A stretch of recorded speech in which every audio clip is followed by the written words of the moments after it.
লঘুচাপ ও বৃষ্টি নিয়ে পূর্বাভাস দিয়েছে আবহাওয়া অফিস। গতকাল বৃহস্পতিবার সন্ধ্যা ৬টা থেকে পরবর্তী ১২০ ঘন্টার জন্য এই পূর্বাভাস দেওয়া হয়।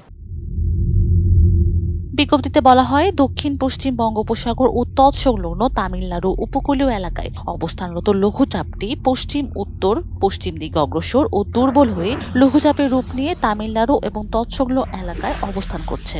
এটি আরও পশ্চিম উত্তর পশ্চিম দিকে অগ্রসর হয়ে গুরুত্বহীন হয়ে পড়তে পারে। দক্ষিণ বঙ্গোপসাগর ও তৎসংলগ্ন এলাকায় আগামী ২৪ ঘন্টার মধ্যে আরেকটি লঘুচাপ সৃষ্টির সম্ভাবনা রয়েছে।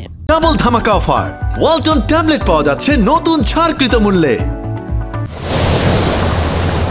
আজ শুক্রবার সন্ধ্যা ৬টা থেকে পরবর্তী ২৪ ঘন্টা চট্টগ্রাম বিভাগের ২-১ জায়গায় বৃষ্টি অথবা বজ্রসহ বৃষ্টি হতে পারে। এছাড়া দেশের অন্যত্র আংশিক মেঘলা আকাশ সহ আবহাওয়া প্রধানত শুষ্ক থাকতে পারে। সারা দেশে দিনের তাপমাত্রা প্রায় অপরিবর্তিত থাকতে পারে এবং রাতের তাপমাত্রা সামান্য কমতে পারে। আগামীকাল শনিবার ও রবিবার সন্ধ্যা ৬টা থেকে পরবর্তী ২৪ ঘন্টা আংশিক মেঘলা আকাশ সহ সারা দেশের আবহাওয়া প্রধানত শুষ্ক থাকতে পারে। সারা দেশে দিন এবং রাতের তাপমাত্রা প্রায় অপরিবর্তিত থাকবে।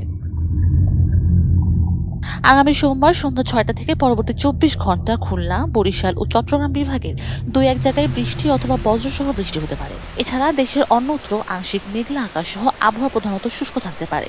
সারা দেশে দিনের তাপমাত্রা প্রায় অপরিবর্তিত থাকবে এবং রাতের তাপমাত্রা সামান্য বাড়তে পারে। বর্ধিত ৫ দিনের পূর্বাভাসে আরও বলা হয়, বৃষ্টি অথবা বজ্রসহ বৃষ্টিপাতের প্রবণতা বাড়তে পারে।